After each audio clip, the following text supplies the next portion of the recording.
What's going on, everybody? This is dkdynamite, and today we're going to be talking about the Black Ops 2024 pre-order and Xbox Game Pass Day 1 support. Definitely stay tuned. But before we jump into that, be sure to hit that subscribe button down below, drop a like, and also as a reminder, we got plenty of brand new content going up over on detonated.com for those out there that want additional coverage of multiplayer, Warzone, and even zombies, and that does include Black Ops 2024. Plus, we got plenty of tweets every single hour on Detonated's Twitter. Now, we're definitely getting a little bit closer to the hype train for COD 2024. I know in reality, MW3 is still offering quite a bit of content. I know not on the zombies front, at least for Season 2, but there still is quite a bit to talk about with the current and active Call of Duty, to the point where we're like, are we really ready to move on to talking about the next COD just yet? Are people still in that COD cycle of saying, I don't really care about the next year's COD, I just want to play the current one or go back to older ones? We might still be in that phase, but without a doubt, once Treyarch gets back into the mix with marketing for their next Black Ops game, and it's also a 4-year developed Call of Duty, people are going to jump right onto that train and say, you know what?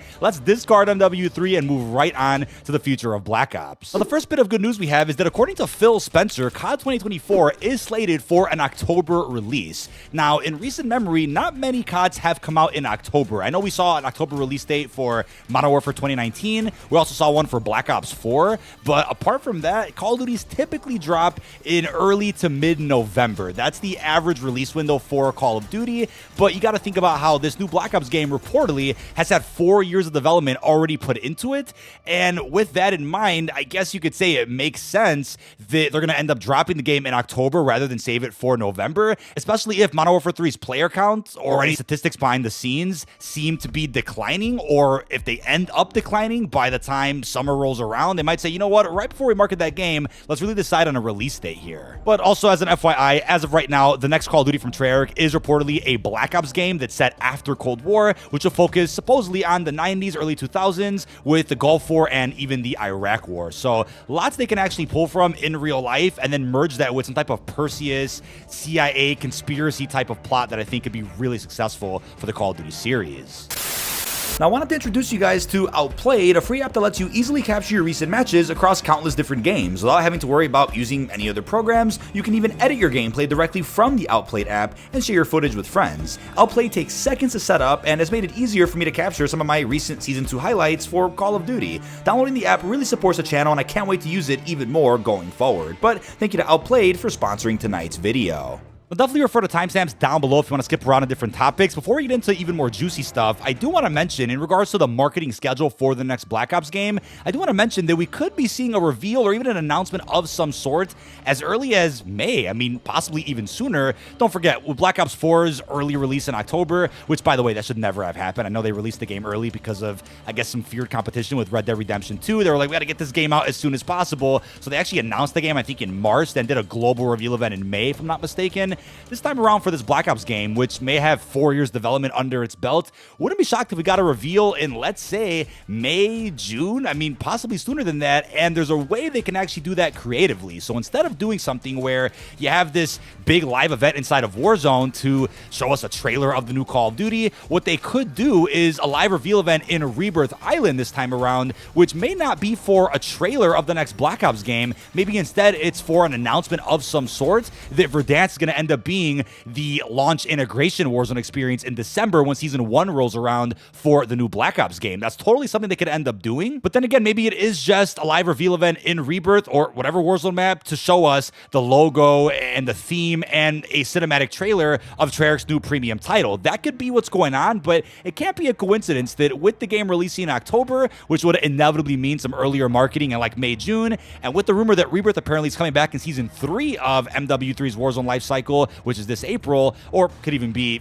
Season 3 Reloaded in May. With all that just around the corner, it could be perfect timing to use a Black Ops themed Warzone map to go ahead and tease and market the new Black Ops Call of Duty game. Now, it's unclear if they'll do an alpha again for the new COD. In recent years, we've seen a couple of alphas done for Modern Warfare 19, Cold War, Vanguard. I honestly believe when it comes to alphas, all they should do for an alpha download is let you play one small mode, even if it's for just a weekend. And this time around, it wouldn't be exclusive to PlayStation like it was was for MW19, Cold War, I think even Vanguard. Hopefully it's not the full multiplayer, so it doesn't take away from the hype and momentum of the beta. So let's see if they end up doing an alpha again, even if it's just for gunfight or one small new mode they're going to do in the next Black Ops game. But a beta, of course, inevitable. That'll probably end up being at some point in August. And the reason why it won't be September like we have seen with other Call of Duty titles is because of this brand new report from Windows Central. So Windows Central is claiming that apparently there will be a paid early access period for Black Ops 2024, and it'll be for zombies, not multiplayer. But keep in mind, this is premature information that is totally subject to change. Maybe it is for multiplayer. Maybe they're changing fundamentally how Call of Duty works going forward when it comes to early access, when it comes to launch content, Season 1. You never know. But the thing about early access to zombies, which I'm not opposed to at all, by the way, this is fantastic news, especially if there's 2 round-based maps day one, having one available weeks before the launch of the game to kind of get us prepared for what could be a bigger round-based experience at launch. That's something that sounds really exciting, but would that spread the launch window a bit too thin for this new COD, to where you have this paid early access to zombies, then early access to the campaign, then somewhere in there you have a multiplayer beta, then launch day you only really get the multiplayer. That's the only new component of the game if you had already pre-ordered and paid for early access for, let's say, both zombies and campaign. Is that what they're going to do here? I'm really curious as to how this will work, unless they have it even simpler than what I just described, where it's like, oh, if you pay a certain fee for the new Black Ops game, you'll get 2-3 weeks of early access to the entire title, which includes campaign, multiplayer, and zombies. Maybe they do that instead of splitting things up mode by mode. But either way, I think this is still a really cool new model that we might start seeing with this new Call of Duty, which may actually prove to be more successful than models that we saw in recent years. Now, I'm sure you guys probably saw a couple of days ago, there was an Xbox podcast in which there were several serious announcements made about the Xbox brand, and we predicted this on the podcast before. Microsoft's probably going to make a number of changes to the Xbox brand to ensure that hardware sales go up, Game Pass subscriptions skyrocket, and they're going to want to try to make a bit of that money back that they spent acquiring Activision, which was $69 billion. And I know Microsoft is now a $1 trillion company, so you're probably wondering, why would they care about making the money back that fast? Well, apart from all of that, they did mention during the podcast that all first-party Xbox titles will be coming to Game Pass day one moving forward. Now, because Microsoft now owns Activision, Call of Duty is considered a first-party series. So that would theoretically mean that all Call of Duties going forward will be available day one on Game Pass. They didn't explicitly say COD 2024 will be, but I think they're going to save that announcement for after the announcement and maybe full reveal of Treyarch's new Black Ops game. So I'm really looking forward to seeing how they're going to go ahead and market this. Like I tweeted out a couple of days ago, I almost refuse to believe that COD 2024 will be available day one on Game Pass unless Microsoft thinks the potential drive towards Game Pass subscriptions can outweigh pre-order / full sale prices. And that's the thing, right? Call of Duty is $1 billion business. It's a provenly successful franchise that makes Activision money each and every year. Now that Microsoft owns them, they will make that money regardless if people are buying the game on PlayStation, Xbox, Battle.net, Steam, even Nintendo in the future. Microsoft makes that money. So would they want to throw a wrench in something that's already working? Or will they do it with the idea that that could actually help Xbox Game Pass and the Xbox brand? Who actually knows? But there was a good reply by Keshaw from Charlie Intel under my tweet, as you could see, which does give us a good idea as to how that would work. Maybe Call of Duties, and yes, new titles, I mean, do become available day one on Game Pass, but with a $30 to $40 upgrade that you can get prior to get your hands on early access to the campaign or zombies or the beta, etc. So maybe that's the trade-off, right? It's like, oh, you're going to wait for the COD to come out day one and you can play it on Game Pass if you already have the subscription for 10, 15, 20 bucks. But if you want access to those typical benefits like the campaign, like the multiplayer beta, like the extra skins, you still have to pay for an upgrade of sorts that still drives sales towards that base game, which is the Call of Duty. I don't think they're going to want to have it to where it's like, oh, you just have Game Pass, you can play the new COD, that's it. That would probably really hurt sales, even if PlayStation is the dominant platform. Still, imagine taking away a majority of sales, which it would probably be for Xbox and PC players. That's probably a lot of money lost, and I don't think that's the smart thing to do, especially for a Black Ops game coming from Treyarch after 4 years of development. So I know there's a bit of speculation going on with this topic, but I assure you guys, we'll be learning a lot more information relatively soon, which I'm going to be talking more about in separate videos, the Bombshell podcast every Friday, and of course in articles on detonated.com. But what I want to end with is in regards to Treyarch's future, something I'm concerned about following a report that I did cover a couple of weeks ago from Insider Gaming in regards to Black Ops 2024 and 2025. As of now, the 2025 Black Ops title, which is rumored to be a futuristic experience that maybe takes place in the late 2020s, early 2030s, 2030s.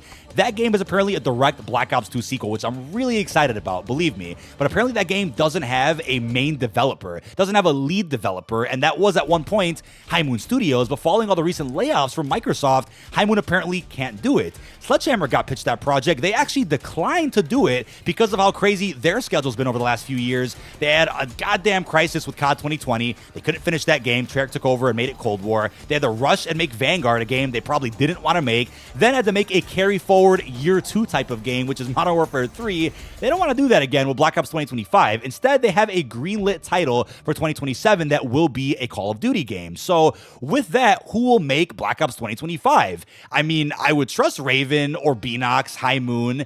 I would trust those studios to do it. Maybe they can't. So what has me worried is that Treyarch right now is all hands on deck for Black Ops 2024. It's probably an amazing game, but they also have a badass post-launch season already written out on an agenda somewhere. They might have to hold some of that content, or maybe can't develop some of that content because they might have to switch gears after season 1, let's say, of the new COD that comes out and go full force onto making sure that 2025 Black Ops game gets out the door to the point where, hopefully not, but maybe the post-launch of Black Ops 2024 suffers because of that, and they might have to hold on to some content that was planned for that game and save it for the next one. I hope that doesn't happen, but let's just see who ends up becoming the lead developer of this second Black Ops game coming out soon. But I do want to end by saying I'm not opposed to seeing back-to-back Call of Duty titles like what we got with Modern Warfare 2 and 3, or what we're about to likely get with the new Black Ops games. I'm not opposed to having the carry-forward option every other year.